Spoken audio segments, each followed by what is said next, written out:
lebih dahulu. Oke, kalau dari kata Pak Cepi, gencatan senjata ini dikatakan sebagai time out. Saya mau minta analisa berbeda dari Mas Agung tentunya. Mas Agung, kita bicara manuver pasca gencatan senjata ya. Anda melihat adakah taktik dan juga strategi yang tengah dipersiapkan baik itu Iran dan juga Israel di masa-masa gencatan senjata ini? Saya pikir satu hal yang sifatnya krusial sebenarnya kita kembali ke motif yang dilakukan oleh Israel dalam hal ini. Israel pun menamai operasi ini sebagai Rising Lion ya.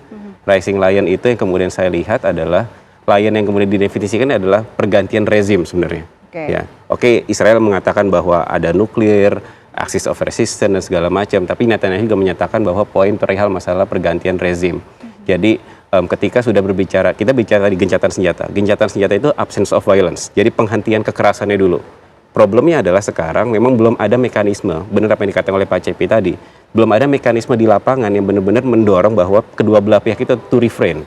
Ya, artinya dalam konteks ini yang bermain hanya tiga aktor, Amerika Serikat, Iran dan Israel. Tapi mekanisme norma internasional dalam hal ini PBB belum muncul sama sekali. Jadi memang ada titik-titik kerentanan, titik kerapuhan di situ yang memang sangat ya kapanpun bisa ada retaliasi gitu ya. Karena karakter dari kedua belah pihak ini Iran dan Israel sebenarnya karakternya serupa, Mbak. Dalam konteks adalah mereka bisa kapanpun untuk melakukan misalkan aksi retaliasi dalam konteks rudal, itu satu. Yang kedua belum lagi tindakan-tindakan aksi-aksi spionase sebenarnya. Itu sangat terbuka dilakukan oleh kedua belah pihak. Tiba-tiba misalkan yang kemarin kita cerita ketika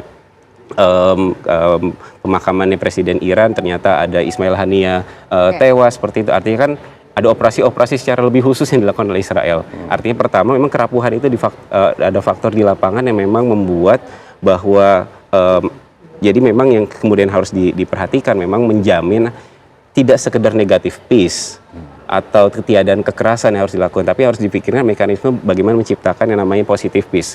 Makanya tadi Pak Smith benar sekali ketika bicara masalah JCPOA, artinya mekanisme bagaimana mendudukkan kedua belah pihak ataupun setidaknya mendorong agar kedua belah pihak duduk dalam meja perundingan seperti itu. Nah, kembali lagi ke yang tadi ketika masalah motif yang dilakukan oleh Israel tadi ya, saya pikir ini menjadi satu lubang besar ya. Tindakan sampai sejauh ini kan memang Amerika tidak mengafirmasi Amerika mengafirmasi serangan dilakukan di tiga tempat nuklir itu di Isfahan, di Natanz dan di Fordow atas urusan masalah pengayaan uranium gitu. Tapi keinginan Israel kan tidak sekedar urusan masalah nuklir. Keinginan Israel adalah pergantian rezim yang sampai sekarang oleh pihak Amerika Trump nggak mau. Amerika masih menahan bahwa bahkan saya mengatakan bahwa they are a good man gitu kan segala macam. They are good businessman segala macam.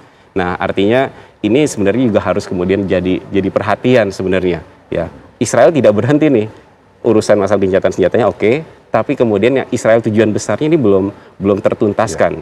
Ini potensi yang memang akhirnya memang kita bisa bilang ini masih rentan sekali sebenarnya.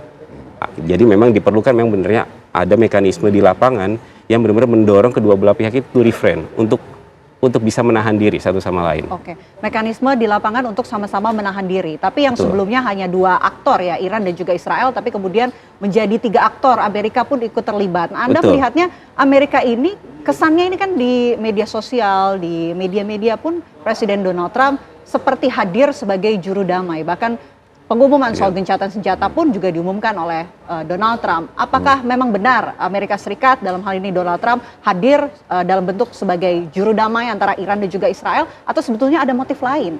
Ya, ada motif lain. Dalam hal ini begini, di Amerika Serikat basis dukungan Donald Trump di Amerika Serikat yaitu lobi Yahudi dan kaum evangelis yang sangat pro-Israel pada waktu itu.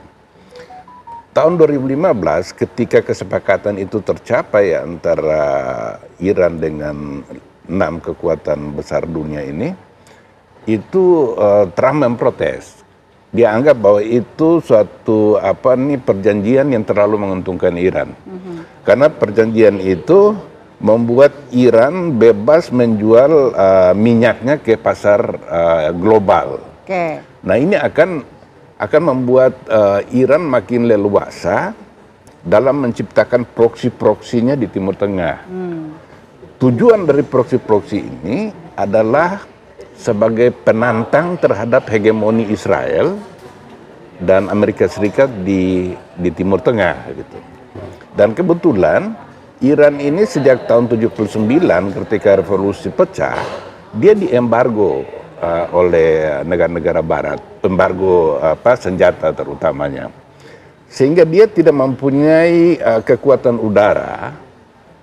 Padahal dalam menghadapi Israel dan Amerika Serikat, itu kekuatan udara itu berperan sangat penting. Sehingga oleh karena itu Iran membangun rudal jelajah maupun rudal balistiknya itu. Ini hanya untuk tujuannya untuk mempertahankan diri karena keterbatasan dia dalam menciptakan senjata-senjata yang sebanding dengan Israel gitu.